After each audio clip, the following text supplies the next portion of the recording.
mumastreets esocial media mandinoswera ndichiferefeta nyaya yekuti dziri kufamba sei.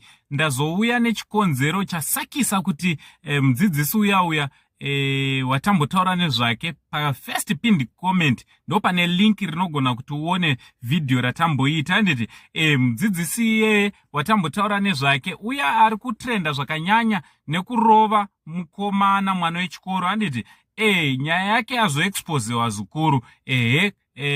So chiterera kana uri munyowani usati wasubscribe kuitira kuti usasaririre nyaya dzachona dzingowirawo pagadget rako. Handiti also don't forget to turn on your notification bell kuitira kuti nyaya painouya ichiri kupisa unobva watoionawo. Ndichiti zvirudi kwese kwamuri maswera seva zukuru vasekuru saint.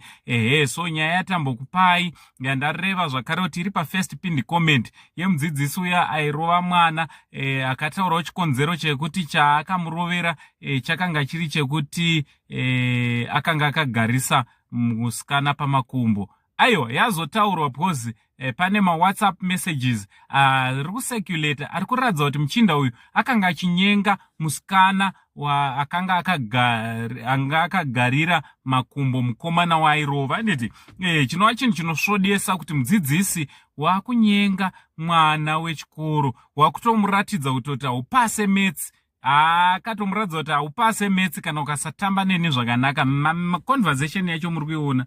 Regai mungozviverengerawo zvikuru imi motaura comment section kuti munofungei neunhu hweumbwa hwakadai kuti vana vedu tototya kuendesa vana vasikana kuzvikoro nekuda kwemudzidzisi anenge uyu. Handiti kana variko vadzidzisi vane kaunhu kakadai ngavaexposewo. Inzwai vasikana kuzvikoro, kungava kuma-colleges, kungava kuma-universities, kuma-high schools, anyway unhu hwakadai haudiwa. Handiti kudzikisira vana vedu vechisikana. Handiti ameno munozviona sei vanhu vakadai ngavaexposewa zvikuru. Nyika yedu inogona kunaka kana vanhu vakadai vakanyadzisiwa.